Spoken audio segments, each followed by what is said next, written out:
बिस्मिल्लाहिर्रहमानिर्रहीम। अस्सलाम वालेकुम नाज़रीन, आप देख रहे हैं 92.8 विद सादिया अफसाल।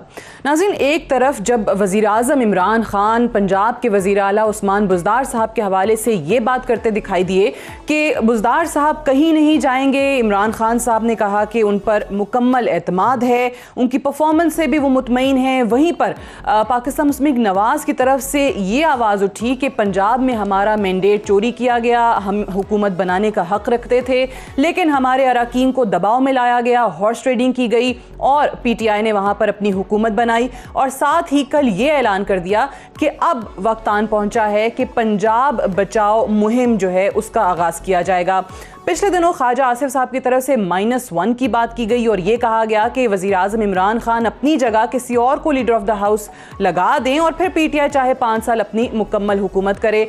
आज राना तनवीर हुसैन साहब जो कि चेयरमैन पीएसी भी हैं, उन्होंने भी यही बात की और कहा कि -1 पर गौर कर रहे हैं और साथ ही साथ तहरीक चलाने के हवाले से भी इंदिया दिया और कहा कि पीटीआई के बहुत सारे मेंबरान वज़ीर आज़म इमरान खान से जान छुड़ाना चाहते हैं और PMLN से राब्ते में है।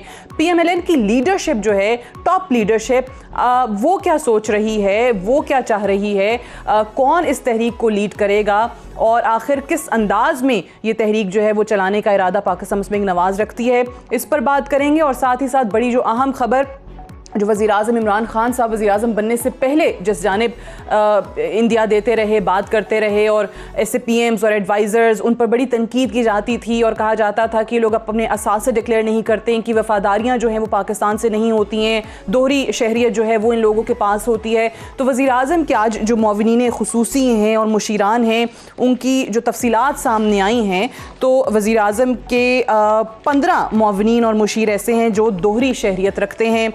इसमें वज़ीर आज़म के मुआविन ख़ुसूसी बराए सियासी रवाबित डॉक्टर शहबाज गिल जो हैं वो अमरीकी ग्रीन कार्ड होल्डर हैं।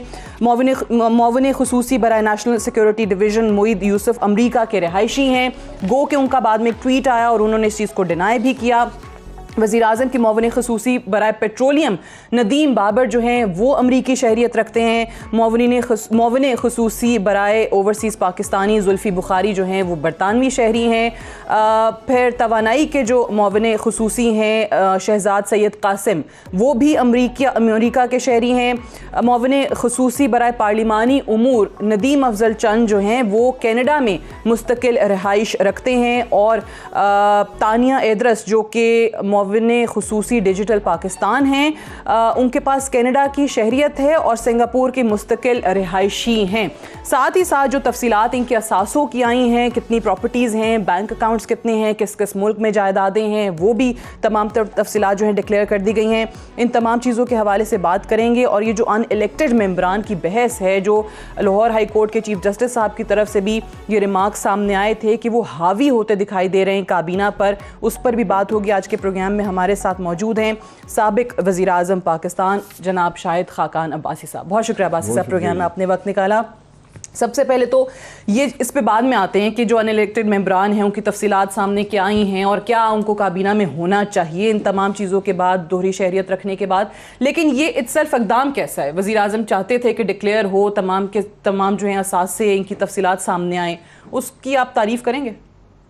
मैं तो हर काम की तारीफ करता हूँ जो मैं तो वज़ीर आज़म इमरान खान करते हैं नहीं, उनकी काबीना भी करती है। जो खातून वजीर जिन्होंने इस्लामाबाद में प्लास्टिक बैग बंद की, हर प्रोग्राम में उनकी तारीफ करता हूँ। अच्छा, उसके अलावा कोई तारीफ के काबिल मिला नहीं, उनकी भी कर दूंगा। ठीक है, तो वो प्लास्टिक बैग्स बंद होना अच्छा है। और ये बातें तारीफ के काबिल इसलिए नहीं है कि आपको नॉमिनेट करने से पहले सोचना चाहिए मैं किसको कर रहा हूँ। ये लोग काबीना के टेबल पर बैठते हैं, ये NSC के टेबल पर बैठते हैं, इनका इस मुल्क से क्या ताल्लुक़ है, ये तो अब सारी बात मशकूक हो जाती है ना कि आप उन लोगों को काबीना के टेबल पर बैठा रहे हैं जो इस मुल्क से लॉयल्टी नहीं रख सकते, किसी और मुल्क के शहरी हैं, टैक्सेस दूसरे मुल्क में अदा करते हैं। एक सवाल जो यहाँ पर होना चाहिए था वो है कि इन्होंने इस मुल्क में टैक्स कितना अदा किया है। सही, क्योंकि हम जो लोग असम्बली में आए हैं, हम ये लिख कर देकर आए हैं कि हमने 3 साल में कितने टैक्स अदा किए। ठीक है।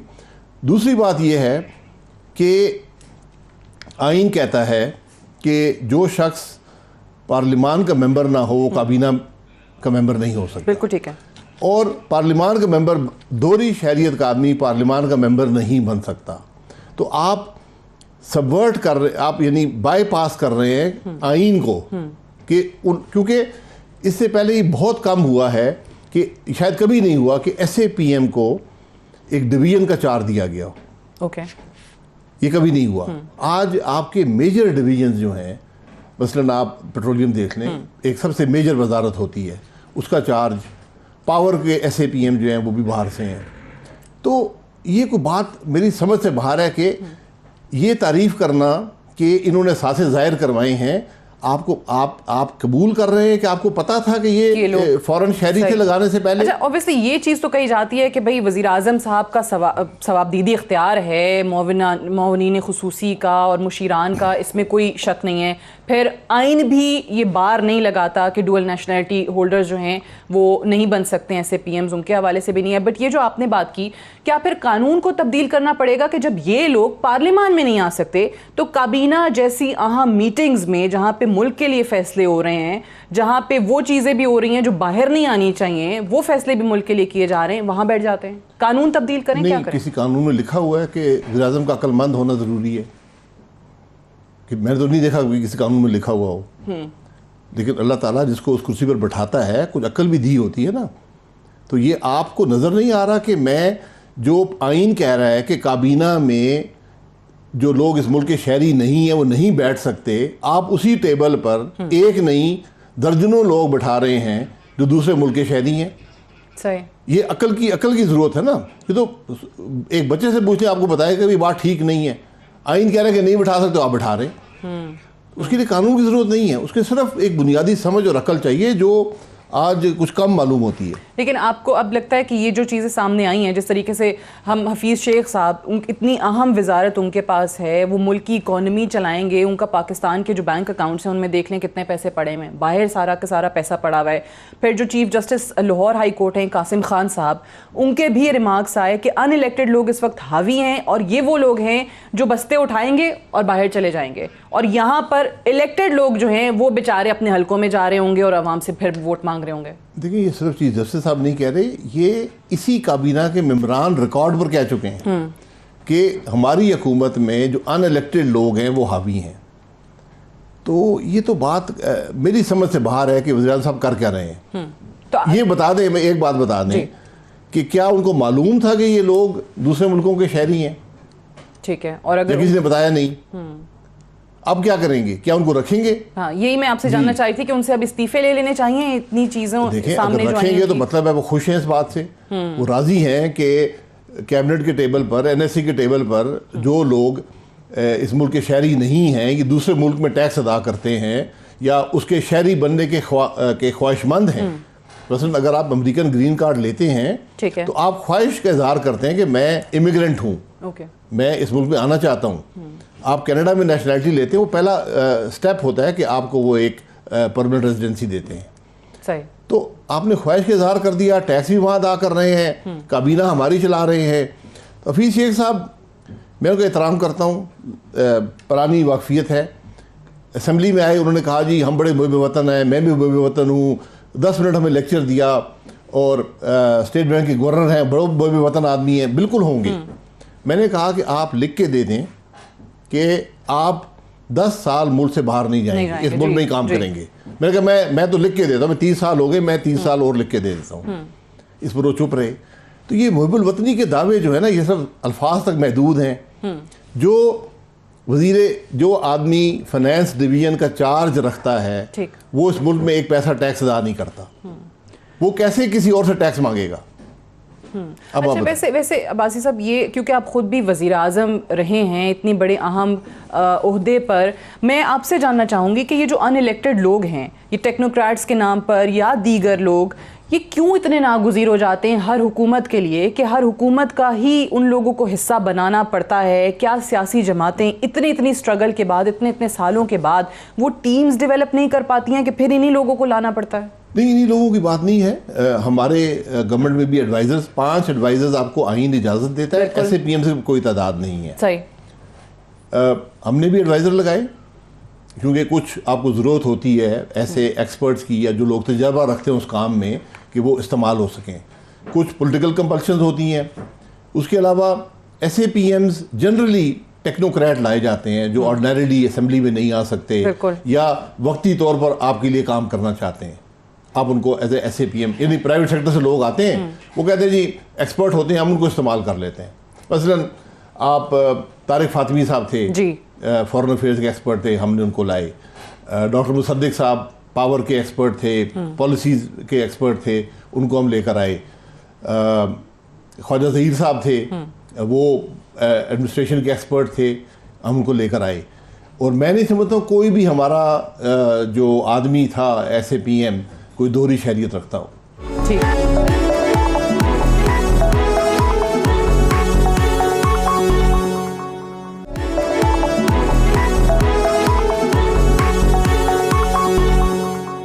एक चीज़ ये जो आजकल पंजाब के हवाले से हो रही है, पहले तो आप ये बताइए कि बुज़दार साहब के हवाले से जो हर थोड़े अरसे के बाद अफवाहें आ जाती हैं कि वो कहीं जा रहे हैं, फिर वज़ीर आज़म को जाना पड़ता है, उनसे मुलाकात करनी पड़ती है, फिर वो बताते हैं कि नहीं मुकम्मल एतमाद है, बुज़दार साहब कहीं नहीं जाएंगे, परफॉर्मेंस भी बड़ी अच्छी है। ये कुछ ना कुछ इन अफवाहों के पीछे होता है, कोई तब्दीली की हवा चल रही होती है या सिर्फ बातें हैं? क्योंकि कल मैं सुन रही थी PTI वालों ने कहा कि ये भी नून लीग की उड़ाई हुई बात है कि कुछ नहीं होता तो कहते हैं बुज़दार साहब तब्दील हो जाएंगे। ऐसी बात नहीं है, वो बच्चा नालायक होता है ना, उसकी माँ के कहती है नहीं बच्चा बड़ा लायक है जी, अभी देखे क्या क्या करेगा ये।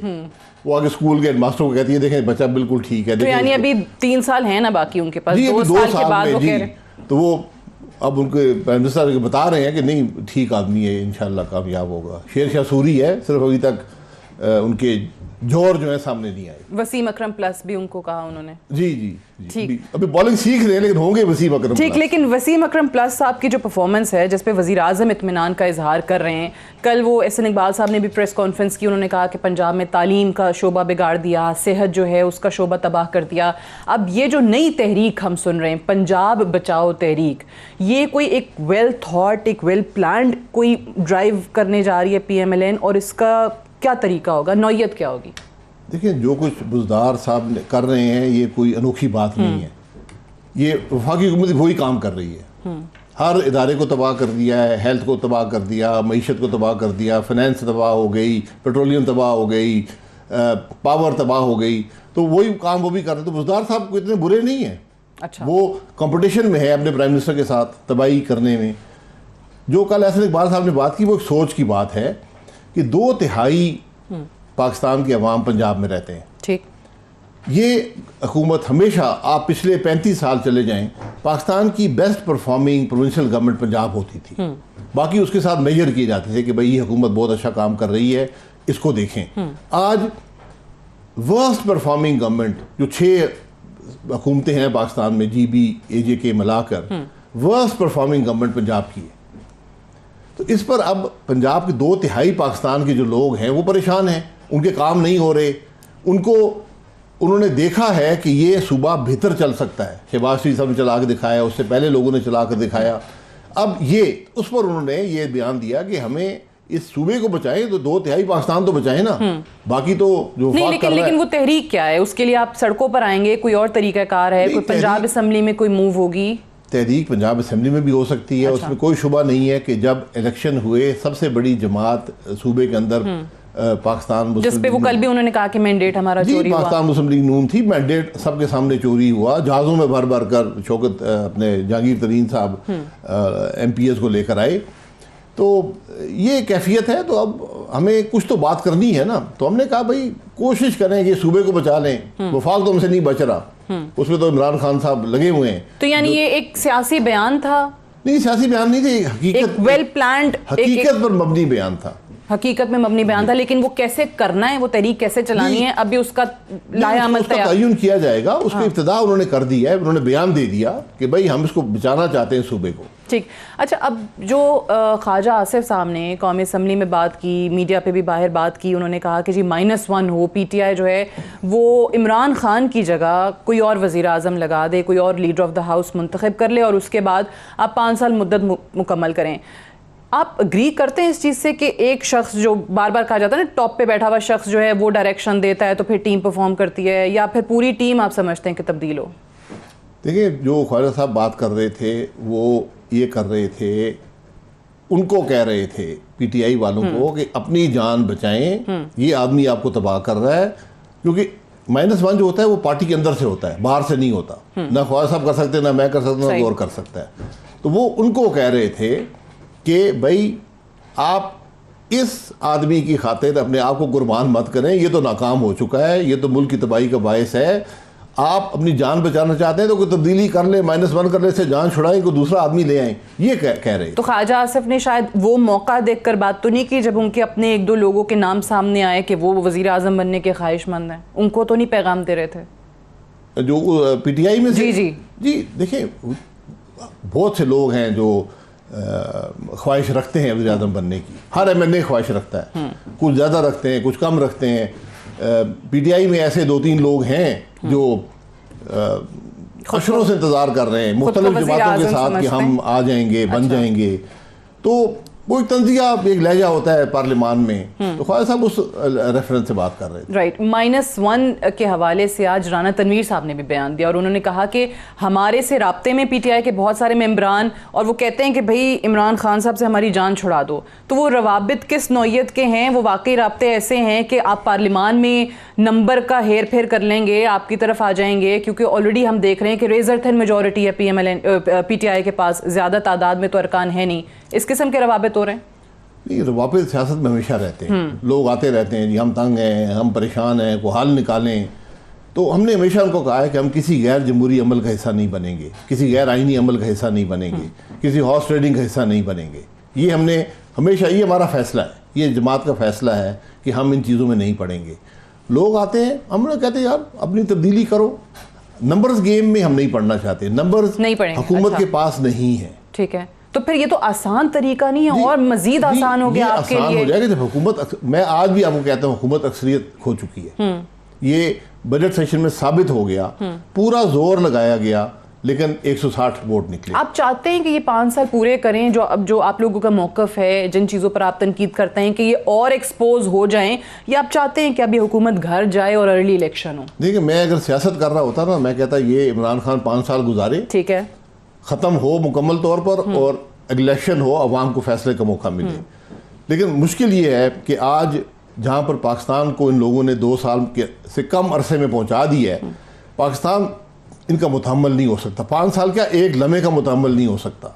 जितनी जल्दी ये लोग जाएंगे, अवाम को फैसले का मौका मिलेगा, पाकिस्तान के लिए बेहतरी उसमें है। हमें तो पाकिस्तान की बेहतरी देखनी है। अब एग्जैक्टली यही मेरा पहले भी सवाल था कि वो कैसे होगा, उसके लिए क्या स्ट्रैटेजी है, क्या लाहे अमल है? आप पाकिस्तान के साबिक वजीर आजम हैं, आई एम श्योर आपकी लीडरशिप से भी इस हवाले से बात होती होगी।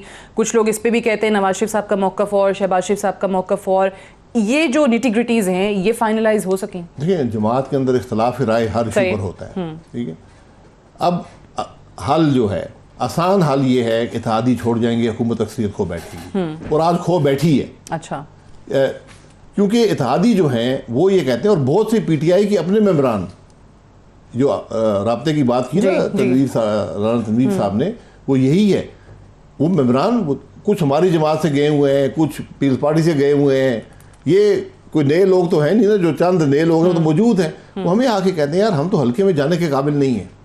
इत्तेहादी कहते हैं हम तो अवाम को मुंह नहीं दिखा सकते। तो आज इस हुकूमत का हिस्सा बनना अपनी सियासत को तबाह करने के बराबर है। लेकिन आपके भी उधर से वो निशात डाहा और 1-2 और लोग जो हैं वो जाके मुलाकातें करते हैं सूबे के अंदर। मुबारक हो उनको। अच्छा, हाँ, मैं तो पार्टी से निकालना चाहता हूँ। मैं ऐसे लोगों को पार्टी से बिल्कुल निकालना चाहता हूँ। अच्छा, वो कहते हैं कि भाई है नहीं, नवाज शरीफ साहब बाहर हैं, शहबाज शरीफ साहब मिलते नहीं है, शहबाज साहब हैं, मैं इस पार्टी में सीनियर नायब सदर हूं, मुझसे आके बात कर लें। आपसे नहीं मिले, आपसे कभी राब्ता नहीं किया? मैंने ये कहानियां जिंदगी में बहुत सुनी है। हाँ, लेकिन वो कहते हैं लीडर्स मिलते नहीं है। हाँ जी, ये कहानियां वही करता है जो कुछ वहां से हासिल करना चाहता हूँ। अच्छा, तो उस चक्कर में हो रहे हैं। लेकिन आपने कहा कि आप इन लोगों को पार्टी से निकालना चाहते हैं। मेरे इख्तियार में हो, मैं कल निकाल दूं।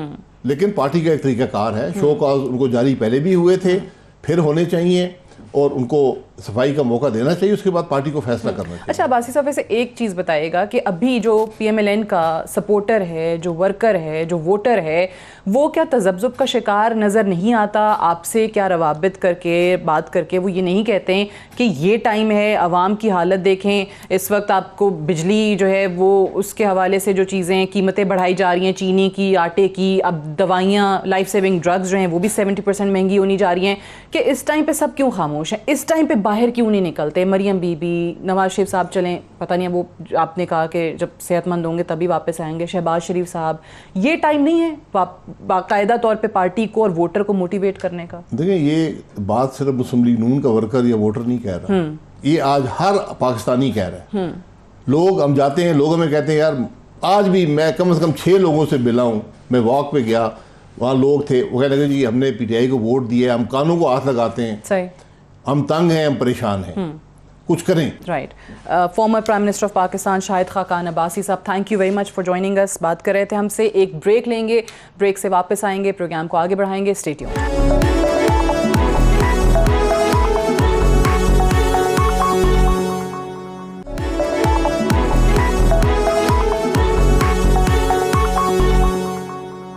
Welcome back. प्रोग्राम में एक बार फिर से खुशामदीद। पंजाब के हवाले से ऐलानात हो रहे हैं कि पंजाब बचाएंगे, और वो तहरीक चलाने का ऐलान जो है वो PMLN की तरफ से किया है। एहसन इकबाल साहब ने कल बात की, और जैसे हम फर्स्ट सेगमेंट में शाहिद खाकान अब्बासी साहब से बात कर रहे थे कि राना तनवीर हुसैन साहब का भी ये बयान आया, और उन्होंने ये भी कहा कि हमारे साथ PTI के अरकान राब्ते में हैं और वो चाहते हैं कि अब PTI से और वज़ीर आज़म साहब से उनकी जान छुड़ाई जाए। दूसरी जो बड़ी ख़बर है, और वो जो असासे हैं, गोशवारे हैं, वो तफसीलात सामने आई हैं, किसकी दोहरी शहरियत है, किसकी नहीं है, वो प्राइम मिनिस्टर साहब के मुशीरान और मुआविनीन ख़ुसूसी की तरफ से है। इन्हीं चीज़ों पर बात करेंगे इस वक्त। इस सेगमेंट में हमें डॉक्टर मोहित पीरज़ादा साहब और सईद काजी साहब ज्वाइन कर रहे हैं, सीनियर एनालिस्ट हैं। बहुत शुक्रिया आप दोनों का। डॉक्टर मोहित साहब, ये बताइएगा कि ये वज़ीर आज़म साहब चाहते थे कि पहले कभी नहीं हुआ, इन लोगों की शहरियत के हवाले से, इन लोगों के असासों के हवाले से आवाम को आगाह किया जाना चाहिए। कैबिनेट में भी इस हवाले से बात हुई। अब ये जो चीज़ें, और ख़ुसूसी तौर पे दोहरी शहरियत के हवाले से जो सामने आई हैं, और जो मुस्तकिल रिहायशी भी 2 मेंबरान जो हैं, ये क्या करना चाहिए प्राइम मिनिस्टर को? या प्राइम मिनिस्टर इस चीज़ पर इतना ही सोच रहे थे कि तफसीलात सामने आ जाएं, या फिर इन लोगों को अब काबीना से हटाने के लिए कोई इक़दाम उठाना चाहिए वज़ीर आज़म को? Sadia, thank you so much. Sadia, ये तो बड़ा मुश्किल है कहना कि प्राइम मिनिस्टर ये सोच रहे होते हैं कि इनको काबीना से हटाने के लिए ये किया है। अच्छा, दूसरी बात है कि ये जो असम्पशन मुझे लग रहा है कि शायद इस वक्त है कि प्राइम मिनिस्टर को या सिविल ब्यूरोक्रेसी को, जिन्होंने इनके लेटर्स ऑफ नोटिफिकेशंस इशू किए हैं स्पेशल असिस्टेंट होने के, उनको शायद नहीं पता होगा कि लोगों के पास एक डुअल नेशनैलिटी भी है और उनके पास एक स्पेशल या उनके पास रेजिडेंट स्टेटस है। ऑफ कोर्स पता होगा, बिकॉज इसी वजह से बहुत से लोगों को मिनिस्टर्स नहीं बनाया जा सकता, उन्हें SAPM बनाया जाता है, उन्हें एडवाइजर लिया जाता है, बिकॉज उनके पास नेशनैलिटी का मसला है। तो मेरा ख्याल है कि जो रूल्स ऑफ बिजनेस हैं पाकिस्तान के, उसमें एडवाइजर्स और स्पेशल असिस्टेंट जो हैं, जिनका फुल स्टेटस नहीं होता मिनिस्टर्स का, और वो हर दफ़ा एक परमिशन के जरिए कैबिनेट मीटिंग में शामिल होते हैं, जैसे डॉक्टर शहबाज गिल हैं, तो वो जो हैं वो डुअल नेशनल हो सकते हैं और उनके पास रेजिडेंट स्टेटस हो सकता है। इस केस में 4 लोग जो हैं वो डुअल नेशनल हैं और बाकी लोगों के पास रेजिडेंट स्टेटस है। On the face of it तो इसमें कोई खराबी नहीं है, चूंकि हम एक्सपर्ट्स को हर वक्त एंडेयर भी करना चाहते हैं। हमारे तो 19-20 बिलियन डॉलर बाहर से आते हैं, हम उसको सेलिब्रेट करते हैं। इसमें जो ऑब्जेक्शन हो सकती है वो ये हो सकती है कि अगर प्राइम मिनिस्टर ने खुद जाती तौर पर टेलीविजन पे या ऐसी स्टेटमेंट्स दी हैं उन्होंने टेलीविजन कैमरास में, जैसे कहा जाता है कि उन्होंने कहा था कि अगर उन्होंने ये कहा था कि कोई एडवाइजर, कोई SAPM होना ही नहीं चाहिए, डुअल नेशनल या रेजिडेंट स्टेटस उसका नहीं होना चाहिए, फिर सवाल उठता है फिर ये कि हफीज शेख साहब के पास कौन सा स्टेटस होगा? वो डिफेक्टो फाइनेंस मिनिस्टर हैं। गवर्नर स्टेट बैंक जो हैं वो इतने अरसे से बाहर है, क्या वो वीजा पे काम करते रहे हैं वहां पे, या उनके पास किसी और कंट्री का रेजिडेंट स्टेटस होगा? बहुत से और लोगों के पास भी होगा।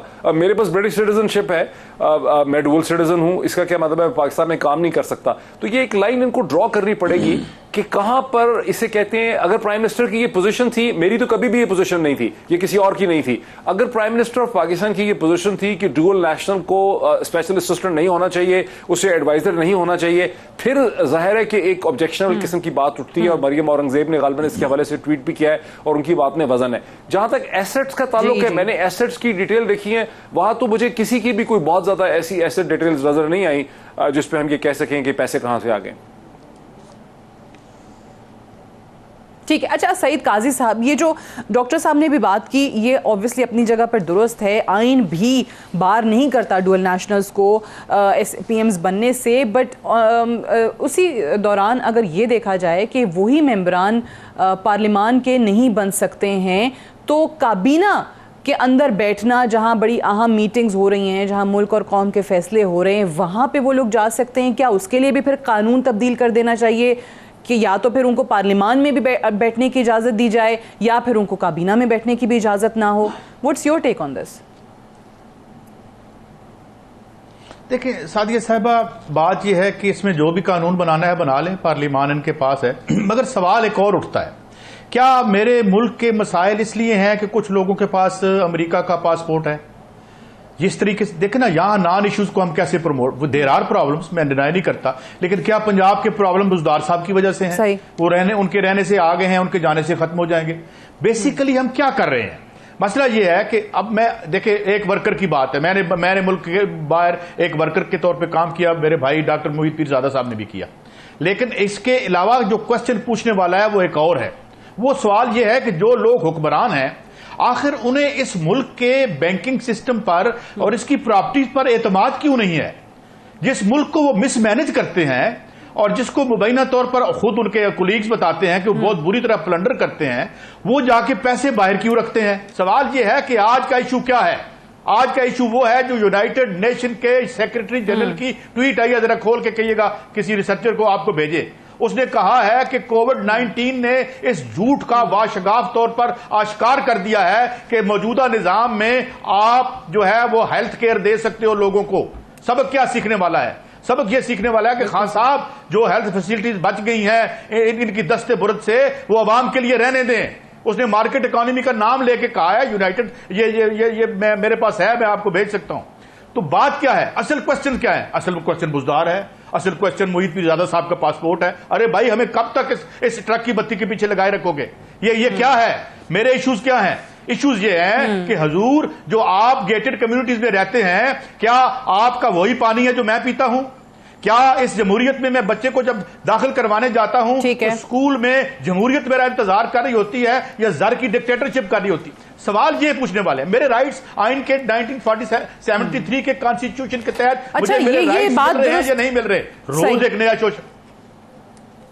जी जी जी सही, आप कह रहे हैं कि रोज शोषा है और डाइवर्ट करने के लिए भी ये चीज़ें, ये टैक्टिक्स हमें नज़र आती हैं। But at the same time doctor Mohit Pirzada साहब, ये वज़ीर आज़म साहब खुद अगर ये बात करते हैं, कल जिस तरीके से उन्होंने कहा, लाहौर में मौजूद थे, कि सिस्टम ऐसा है हमारा कि अगर पैसे हों तो सारे काम हो जाते हैं और हमारा सिस्टम जो है वही रुकावट बना हुआ है। तो सवाल ये है कि 2 सालों के अंदर, क्या, मैं ये नहीं कह रही कि वज़ीर आज़म जो हैं वो 72 सालों का जो सिस्टम चलता आ रहा है उसको तब्दील कर देंगे, बट क्या वो डायरेक्शन सेट कर ली? वज़ीर आज़म इमरान खान साहब को तो बहुत अच्छे तरीके से पता था हुकूमत में आने से पहले कि निज़ाम जो है वो किसने यरगमाल बनाया हुआ है, किन लोगों के हाथों हाईजैक हुआ है और इसको कैसे दुरुस्त करना है। वो रुकावट दूर करने में वज़ीर आज़म साहब ने आखिर कौन से इनिशिएटिव्स अभी तक लिए? देखिए सादिया, चूंकि इतनी मुख्तलिफ किस्म की आराय पाई जाती हैं और इस वक्त सईद काजी साहब भी हमारे साथ हैं, हम दोनों कोशिश कर रहे हैं हम तीनों कि हम एक रैशनल किस्म के डिस्कोर्स की बात करें, एक रवायती सियासत की बात ना करें, बिकॉज हम सारे एनालिस्ट हैं, आप भी एनालिस्ट हैं, सईद काजी साहब भी एनालिस्ट हैं, मैं भी एक एनालिस्ट पोजीशन में हूँ इस वक्त।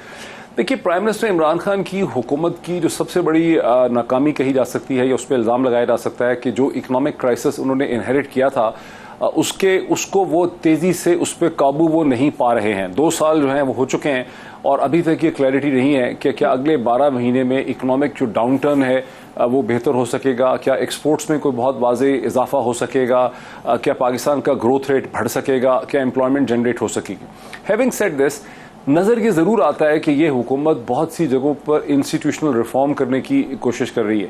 ये पहली हुकूमत है जिसने आसान किस्तों के ऊपर एक मॉर्गेज का, जो एक बहुत बड़ी कमी थी यहाँ पर, कि हाउसिंग सेक्टर में एक आम आदमी को घर बनाने के लिए 5 मरले का, 7 मरले का, 10 मरले का, उसको यहाँ मॉर्गेज फैसिलिटी नहीं है जो अब 5% तो 7% पे देने का एक तरीका जो है वो निकाला जा रहा है। तो ये एक बहुत बड़ी इंस्टीट्यूशनल रिफॉर्म है जिसमें इस तरह की बहुत सी जगहों पर ये एक इंस्टीट्यूशनल रिफॉर्म्स करने की कोशिश कर ज़रूर रहे हैं। उसके रिजल्ट्स कब तक आएंगे, मेरे ख्याल है इसको हमें वक्त देना पड़ेगा कि उसके रिजल्ट्स आते हैं या नहीं आते। जैसे मैंने कहा, इनका सबसे बड़ा चैलेंज ये है, और जो सबसे बड़ी गलती गालिबन इनकी ये है कि जब ये आए तो अगस्त 2018 में इनको सीधे IMF के पास जाके ब्रेक लगानी चाहिए थी, उनसे शराइत तय करनी चाहिए थी, लेकिन फॉर सम रीजंस इनके उस वक्त भी इनका रेटरिक इस किस्म का था, इमरान खान साहब का, शायद असद उमर साहब का भी, शायद हमारी इस्टेब्लिशमेंट का भी कभी ख्याल था कि हमें IMF के पास नहीं जाना चाहिए, तो हम लोग कभी सऊदी अरब और कभी UAE और कभी कतर और कभी चीन के पास जाते रहे।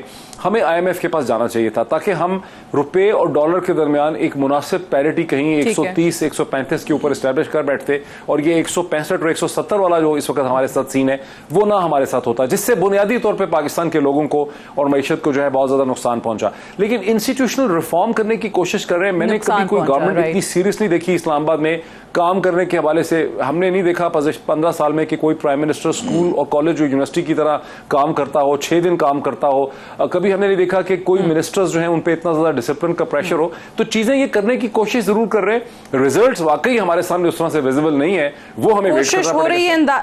वो जो रिफॉर्म्स आप कह रहे हैं लाने की कोशिश कर रहे हैं, that is obviously going to take some. मुझे एक ब्रेक के लिए जाना है, ब्रेक से वापस आते हैं, डिस्कशन को हम यहीं से आगे बढ़ाएंगे। Stay tuned.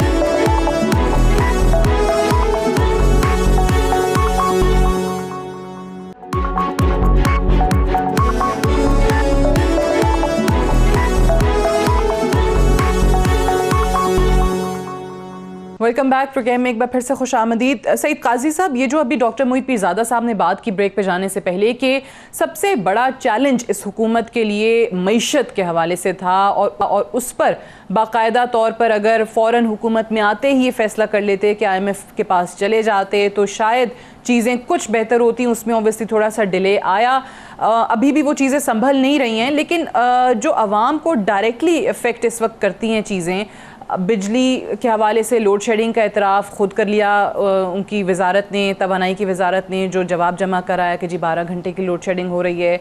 आटे की जो कीमत है वो बढ़ा दी गई। अद्वियात जो हैं जिनमें लाइफ सेविंग ड्रग्स शामिल हैं उनकी कीमतें जो हैं वो अब बढ़ाई जा रही हैं। तो इन चीज़ों का जो कि डायरेक्ट आवाम पे असरअंदाज हो रही हैं चीज़ें, कौन जिम्मेदार है? ये तो वो चीज़ें जो वज़ीर आज़म साहब खुद PTI उनके मंशूर के अंदर था, जिनको खुद वो कंट्रोल करने की बात करते थे। देखें, ये सिर्फ PTI के मंशूर के अंदर नहीं था, ये 1973 के कॉन्स्टिट्यूशन में भी ये था। प्रॉब्लम ये हुआ है कि जो इकोनॉमिक मॉडल इन प्लेस है, it is directly in conflict with your constitutional जो आपकी प्रोविजन आपने दे रखी हैं, या जो आप अपने मैनिफेस्टो बताते हैं या इंतखाबी जलसों में आप तकरीर करते हैं। कल जो खान साहब ने बात की है, मुझे वो अहम है। वो ये थी कि उन्होंने एक लफ्ज एक तरकीब इस्तेमाल की कि आउट ऑफ द बॉक्स हमें सोल्यूशन ढूंढने पड़ेंगे। मुझे लगता है हमें बहुत सारा आउट ऑफ द बॉक्स जाना पड़ेगा। सबसे पहले तो मैं आपको ये बता दूं कि आपकी इंडस्ट्री और साथ ठीक ही नहीं हो सकती जिस वक्त तक आपकी इकोनॉमी IPPs के हवाले से इतनी ब्लीड हो रही है।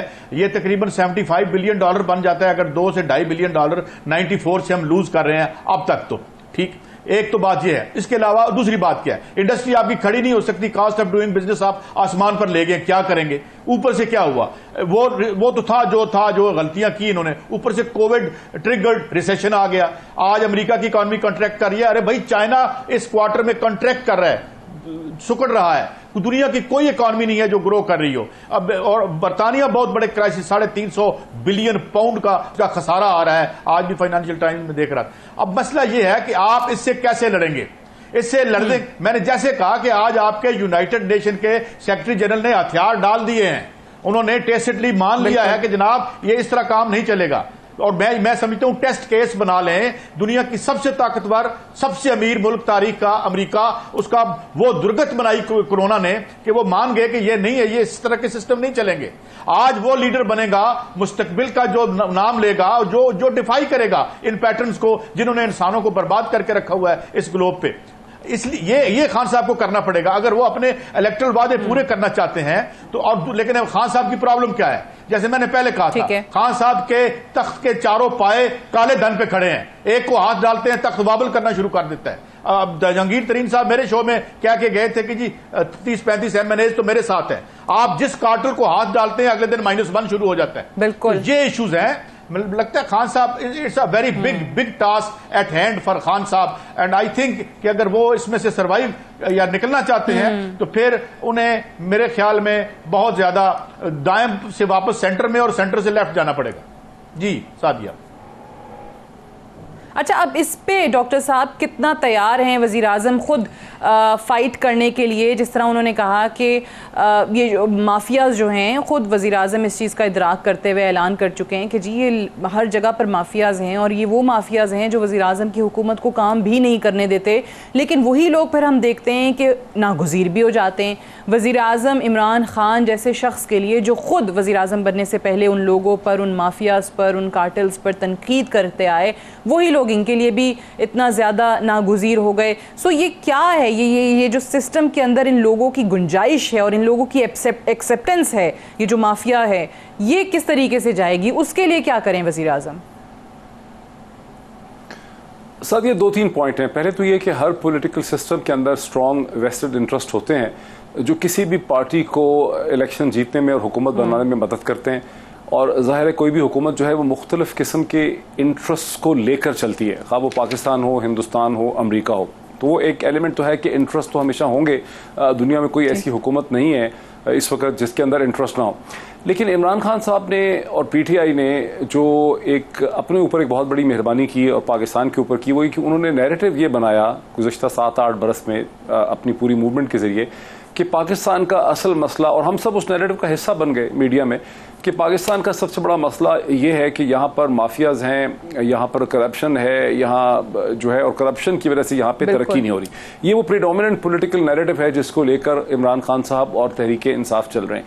इसके साथ जो दूसरी चीज़ है कि पाकिस्तान में स्किल्स नहीं है, एंटरप्रेन्योरशिप नहीं है, यहाँ मौके नहीं है, यहाँ पर राइट स्पेसिफिक प्रोफेशनल एजुकेशन नहीं है, यहाँ छोटे कारोबार जो हैं उनको कामयाब होने के लिए वर्किंग एनवायरनमेंट उनके पास अवेलेबल नहीं है, यहाँ सरमाया नहीं है, शायद उतनी क्रिएटिविटी और कम्पेटिटिवनेस भी नहीं है जितनी एक ग्लोबल इंटीग्रेटेड इकॉनमी में। क्योंकि अब अगर हम यहाँ चीज़ें महंगी बना रहे हैं तो ज़ाहिर है फिर हम उनको पाकिस्तान ही के लोगों को बेचेंगे, तो पाकिस्तान की industry by and large competitive नहीं है। पाकिस्तान के एक्सपोर्टर्स ने वो कोटों के ज़माने, जब कोटा होता था उस वक़्त से उन्होंने बेसिकली नॉन कम्पेटिटिव प्रोडक्ट जो है वो जनरेट किया है। आज भी प्रीडोमिनेटली पाकिस्तान की जो कॉटन की एक्सपोर्ट्स हैं, टेक्सटाइल सेक्टर के एक्सपोर्ट्स हैं, उसमें सोफिस्टिकेटेड एंड रेडीमेड मेडअप्स नहीं है, उसके अंदर गारमेंट्स और मेडअप कम है, उसमें बेडशीट है, उसमें तकिया है, उसमें मोटी मोटी इस किस्म की चीज़ें हैं, जिसकी वजह से हम कंपेटिटिव नहीं है वियतनाम के मुकाबले में, इंडोनेशिया के मुकाबले में, मलेशिया के मुकाबले में। अब खान साहब जब प्राइम मिनिस्टर बन गए हैं तो अब उनको पता चल रहा है कि एज एन ऑपोजिशन लीडर बहुत सा जो उन्होंने एक रेटरिक और नैरेटिव शेप किया था वो दर हकीकत पे मबनी नहीं था। असल मसला पाकिस्तान का यह है कि पाकिस्तान की इकोनॉमी, पाकिस्तान की यूथ, यहाँ के लोग और यहाँ के बिजनेसेस, यहाँ के सरकारी महकमे कंपेटिटिव नहीं है। अभी पीआईए के हालात देख लें, अब हमें पता चल रहा है कि पीआईए में कितनी इनकॉम्पिटेंस रही है, कितना निकम्मापन रहा है, किस तरह से जो उसका जो प्रोफेशनल लाइसेंस था ट्रांसपोर्ट पीआईए का ALPT जिसको कहते हैं, वो कैसे गलत बुनियादों पर लोग जो है इम्पर्सोनिफिकेशन के जरिए ये पैसे दे के उसको क्लियर कर लेते थे, कैसे पायलट्स जो है वो जहाज़ों को मैनुअल पे चला रहे होते थे, जबकि अब इंटरनेशनल स्टैंडर्ड ये है कि आपने उसको ऑटो पे लैंड करवाना है, सब कुछ करना है। तो ये वो सब चीजें हैं जो हमें, इन सब चीजों को हमारी मीडिया में जिम्मेदारी है कि हम लोगों के सामने ला सकें। खान साहब ये कोई सियासी जमात अकेले ही हालात ठीक नहीं कर सकेंगे, हमें अपने नैरेटिव को हकीकत पसंदाना बुनियादों पे इस्टेब्लिश करने की जरूरत है ताकि हम समझा सकें लोगों को कि हमारे असल मसले क्या है। शायद हम इतने लायक नहीं हैं, इतने कॉम्पिटेंट नहीं हैं, इतने समझदार नहीं है, हमारा स्कूल, हमारा कॉलेज, हमारा यूनिवर्सिटी जो है उसने ठीक फंक्शन नहीं किया है, हम डिग्रियों में बिलीव करते हैं, स्किल सेट में बिलीव नहीं करते। हमारे यहाँ वोकेशनल ट्रेनिंग इंस्टीट्यूट्स जो हैं वो बंद हो गए 60s के बाद, जिसको पॉलिटेक्निक्स कहते थे। तो हमारे यहाँ वो स्किल सेट नहीं है जो एक कंपेटिटिव इकोनॉमी के लिए चाहिए। तो बातें हम सिर्फ करप्शन की कर देते हैं, जो रूट कॉज है वहां तक आपने पहुंचना है। अनफॉर्चुनेटली मेरे पास टाइम बिल्कुल खत्म हो गया है। सईद काजी साहब, डॉक्टर मोहित पीरजादा साहब, thank you very much for joining अस। आज के लिए इतना ही, इजाजत दीजिए, खुदा हाफिज।